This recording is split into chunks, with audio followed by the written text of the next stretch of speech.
श्रद्धालुओं के लिए सारी वर्ल्ड क्लास सुविधाएं उपलब्ध होंगी। बाबा अमरनाथ की गुफा तक रोड।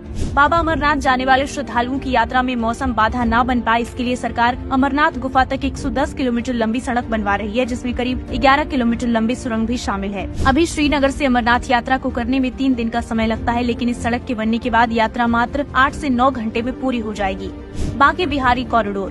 काशी में विश्वनाथ कॉरिडोर और जैन में महाकाल कॉरिडोर की तर्ज पर मथुरा में भव्य बांके बिहारी कॉरिडोर भी बनने जा रहा है। इलाहाबाद कोर्ट ने मंदिर के चारों तरफ 5 एकड़ में कॉरिडोर बनाने की मंजूरी दे दी है। गलियारा बनने के बाद बिना धक्का मुक्की 50,000 से अधिक श्रद्धालु दर्शन कर सकेंगे। कॉरिडोर में 3 रास्ते होंगे। पहला रास्ता जुगल घाट से शुरू होगा, दूसरा रास्ता विद्यापीठ चौराहे से, तीसरा रास्ता चौदान पार्किंग से शुरू होकर मंदिर तक पहुंचेगा।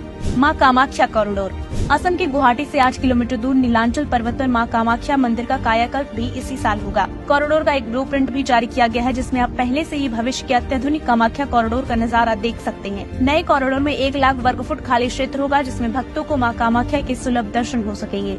मां विंध्यवासिनी कॉरिडोर। राम मंदिर और बांके बिहारी कॉरिडोर के साथ ही उत्तर प्रदेश के मिर्जापुर में 331 करोड़ की लागत से मां विंध्यवासिनी कॉरिडोर बनाया जा रहा है। ये सीएम योगी का ड्रीम प्रोजेक्ट है। 2 मंजिला का 50 फीट चौड़ा परिक्रमा पथ तैयार हो चुका है। 2024 में इसके पूरी तरह बनकर तैयार होने की उम्मीद है। कैलाश मानसरोवर के लिए नई रोड। अब कैलाश मानसरोवर तक जाने के लिए आपको चीन या नेपाल जाने की जरूरत नहीं है। सरकार उत्तराखंड के पिथौरागढ़ से सीधे कैलाश मानसरोवर तक 80 किलोमीटर लंबी सड़क बनवा रही है। प्रोजेक्ट का 90% निर्माण कार्य पूरा हो चुका है और बाकी बचा 10% काम 2024 तक पूरा होने की उम्मीद है। मां वैष्णो देवी धाम तक एक्सप्रेसवे। 2024 में एक ऐसा एक्सप्रेसवे बनकर तैयार होने वाला है, जिससे मां वैष्णो देवी के दरबार तक पहुंचना तो आसान होगा ही, साथ ही सिख पंथ के कई पवित्र स्थलों को भी कनेक्टिविटी देगा। हम बात कर रहे हैं 670 किलोमीटर लंबे दिल्ली अमृतसर कटरा एक्सप्रेसवे की, जिसके बनने से दिल्ली अमृतसर के बीच का सफर 8 घंटे से घटकर 4 घंटे और दिल्ली से कटरा जाने में 14-15 घंटे की जगह 6 घंटे का समय लगेगा। इसकी मदद से भक्त माता वैष्णो देवी के दर्शन बड़े आराम से कर सकेंगे। 4 धाम परियोजना।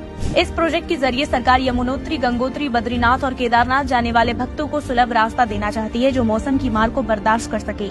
इसके लिए 12,000 करोड़ रुपए की लागत से 899 किलोमीटर सड़क बनाई जाएगी, जिसमें 2 सुरंगें, 15 पुल, 5 बड़े ब्रिज, 18 यात्री सेवा केंद्र और 13 बाईपास बनाए जा रहे हैं। New Pamban bridge. Railway engineering marble new Pamban bridge भी 2024 में बनकर तैयार होगा। तमिलनाडु में रामेश्वरम के पास बन रहा अनोखा ब्रिज ट्रेन के आने पर पटरी बिछा देगा और जब जहाज या स्टीमर को निकलना होगा तो खुद से ऊपर उठ जाएगा। न्यू पंबन ब्रिज उन श्रद्धालुओं के लिए वरदान साबित होगा जो रामेश्वरम धनुषकोडी की यात्रा करना चाहते हैं। शारदा पीठ यात्रा। 2024 में पीओके में स्थित शारदा पीठ के दर्शन करने का सपना भी पूरा हो सकता है। बीते साल पीओके असेंबली ने 5000 साल पुराने शारदा माता पीठ में तीर्थ के लिए भारत से आने वाले श्रद्धालुओं के लिए कॉरिडोर बनाने का प्रस्ताव पारित किया था। 2023 में जम्मू कश्मीर के करनाल सेक्टर में शारदा मंदिर का उद्घाटन करने के बाद शाह ने कहा था कि सरकार आने वाले दिनों में शारदा पीठ यात्रा के लिए पाकिस्तान के कब्जे वाले कश्मीर में एक गलियारा खोलने का प्रयास करेगी।